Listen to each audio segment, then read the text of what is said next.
జ్యోతిషాస్త్రరీత్యా ద్వాదశ రాశుల్లో 12వ రాశి అయినటువంటి మీనరాశి మిత్రులారా, మీరు పూర్వభాద్ర నక్షత్రం 4వ పాదం, ఉత్తరాభాద్ర నక్షత్రం 1, 2, 3, 4 పాదములు, రేవతి నక్షత్రం 1, 2, 3, 4 పాదాలకు జన్మించిన మీరు మీనరాశి వారిగా పరిగణించబడుతున్నారు. మీకు ఈ నెల శుభాశుభ ఫలితాలు ఎలా ఉన్నాయంటే, ఎలాగూ ఏళ్నాటి ప్రభావం, శని యొక్క ప్రభావం ఉంది. 12వ స్థానంలో సంచరిస్తున్న మీనరాశి మిత్రులకి జూన్ నెలలో సూర్యుడు 3వ స్థానంలోనూ 3, 4 స్థానంలోనూ అనుకూలంగా, 4వ స్థానంలో కాస్త ప్రతికూలంగా, అంగారకుడు 2వ స్థానంలో ప్రతికూలంగా, బుధుడు 3వ స్థానంలో 3, 4 స్థానాల్లో చాలా అనుకూలంగా, శుక్రుడు 3, 4 స్థానాల్లో అనుకూలంగా, గురువు 3వ స్థానంలో ప్రతికూలంగా, శనీశ్వరుడు 12వ స్థానంలో ప్రతికూలంగా, రాహు జన్మస్థానంలో, కేతువు 7వ స్థానంలో ప్రతికూలంగా ఉన్నారు.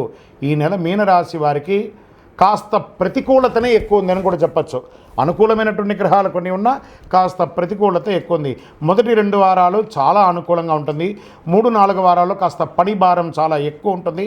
వ్యాపారంలో కాస్త అస్థిరత్వం ఏర్పడుతుంది. నెల చివరిలో మళ్ళీ పుంజుకుంటారు, మళ్ళీ రీఛార్జ్ అవుతాను. వ్యాపారస్తులకి కొత్త ప్రయత్నాలు ఏది చేయకండి. ఒక 2-3 నెలలు పోస్ట్పోన్ చేయండి.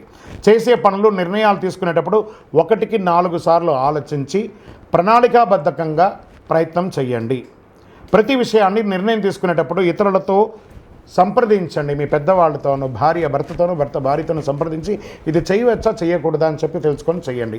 పారిశ్రామికవేత్తలకి ఆర్థికమైనటువంటి ఇబ్బందులు వచ్చే అవకాశాలు ఉంటాయి. మిషనరీస్ యొక్క ఇబ్బందులన్నీ కూడా వస్తుంది. వనరులు లేకపోవడంతో, పెట్టుబడులు లేకపోవడంతో ఇబ్బందులు పడే అవకాశాలు చాలా ఉన్నాయి. ఆరోగ్యం, ఆహారంపై నిర్లక్ష్యం తీసుకోకండి. ఈ యొక్క junk foods, road side foods మీకు ఈ నెల చాలా జాగ్రత్త అని చెప్పారు. దానివల్ల మీ యొక్క ఆర్గన్స్ ఏమైనా దెబ్బతినే అవకాశాలు ఉన్నాయి, జాగ్రత్త. ఉద్యోగస్తులకి పై అధికారుల నుంచి, ఆఫీసర్స్ నుంచి ప్రెషర్ అనేది ఎక్కువ ఉంటుందని చెప్పొద్దు. తద్వారా బాధ్యత పెరుగుతుంది, ఉద్యోగంలో కాస్త అస్థిరత్వం పెరుగుతుంది. శుభకార్యాలు చేసే అవకాశం ఉంది. బంధువులతో సహాయ సహకారం లభిస్తాయి. వివాహం కాని వారికి యోగం, పెద్దల యొక్క సహాయ సహకారాలు లభిస్తాయి. అన్నదమ్ముల మధ్య మనస్పర్ధలు వచ్చే అవకాశాలు చాలా ఉన్నాయి. రాజీ ధోరణితో కూర్చొని మాట్లాడుకోండి. అనవసరమైనటువంటి విషయాలు, మీకు సంబంధం లేదా అసలు మాట్లాడకండి, ఎంట్రీ అవ్వకండి. నోరు అదుపులో పెట్టుకోండి. గమ్ గణపతి అయిన సైలెంట్గా ఉండడానికి ప్రయత్నం చేయండి. ఎదుటి వారితో మాట్లాడేటప్పుడు వారి యొక్క సంస్కారం వారికి ఇవ్వండి, వారి యొక్క విలువనివ్వండి. వారితో మాట్లాడియండి, మీరు వినండి, మీరు మాట్లాడడం మానేయండి. దంపతుల మధ్య మాట పట్టింపులు వచ్చే అవకాశాలు ఉన్నాయి. అనవసరమైనటువంటి చర్చలకి, గాసిప్స్కి దూరంగా ఉండండి. కలహాలు వచ్చేదే అక్కడే. సోషల్ మీడియాకి దూరంగా ఉండడానికి ప్రయత్నం చేయండి. మధ్యవర్తిత్వం అవన్నీ కూడా చేయకండి. రాజకీయపరమైనటువంటి ఇబ్బందులు చాలా ఉన్నాయి. తర్వాత సోషల్ మీడియాలో మీరు ఇచ్చే కామెంట్స్, సోషల్ మీడియాలో మీరు ఏమైనా చేసేదానివల్ల మీకు లీగల్గా ఇష్యూస్, నోటీస్ వచ్చే అవకాశాలు ఉన్నాయి. జాగ్రత్త. మనకు అక్కర్లేదు, మనకెందుకండి, మనకు సంబంధం లేని విషయం, మన విషయం గురించి మనం మాట్లాడతాం. ఇవన్నీ జాగ్రత్త పడండి. పనుల్లో కాస్త ఆలస్యం అయ్యే అవకాశాలు ఉన్నాయి. విద్యార్థులు చదువు పూర్తి చేసి ఉద్యోగం కోసం ప్రయత్నం చేసే వారికి ఒక 2-3 నెలలు వెయిట్ చేయక తప్పదు. వస్తుంది ఆఫర్ లెటర్, కానీ టెంపరవరీ ఉద్యోగాలకు వస్తుంది, కానీ చదువుతున్న విద్యార్థులకి చాలా కష్టం మీద ఉత్తీర్ణ అవుతారు. విదేశాల కోసం ప్రయత్నం చేసేవారు, వీసా కోసం ప్రయత్నం చేసేవాళ్ళు ఈ సమయం కాస్త పోస్ట్పోన్ అయ్యే అవకాశాలు ఉంటాయి. వాహనం నడిపేటప్పుడు జాగ్రత్త. నూతన వాహనాలు కొనకండి.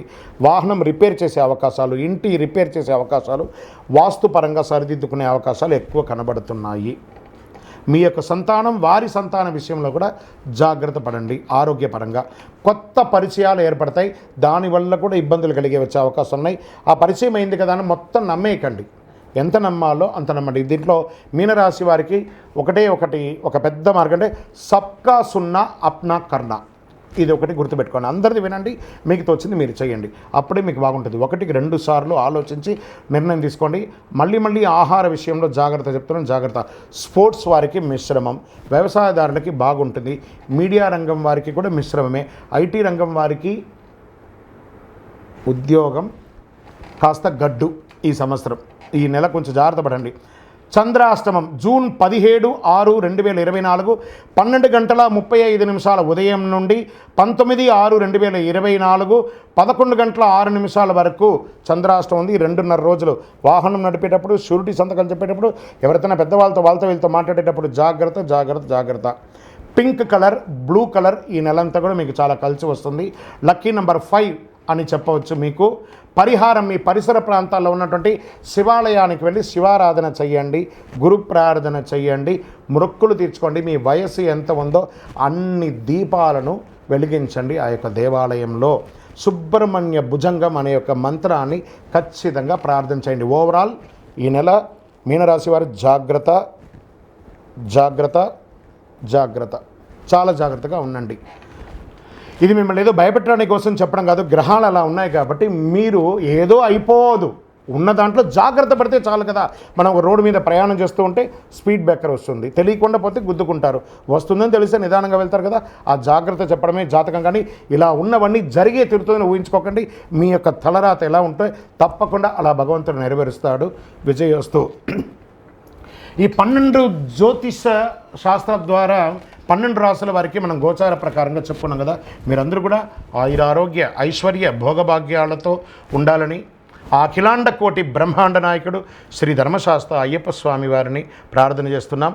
మీరు తిరుపతికి వచ్చినప్పుడు మనము జీవకోన అనే ప్రాంతంలో కపిల తీర్థానికి దగ్గరలో బ్రహ్మశ్రీ డాక్టర్ చంద్రమౌళి గురుస్వామి గారు అయ్యప్ప స్వామి వారికి 18 అవతారముల దేవాలయాన్ని నిర్మించి సమాజానికి అంకితం ఇచ్చున్నారు. ఆ దేవాలయంలో అడుగు పెట్టాలంటే పూర్వజన్మ సుకృతం ఉండాలి.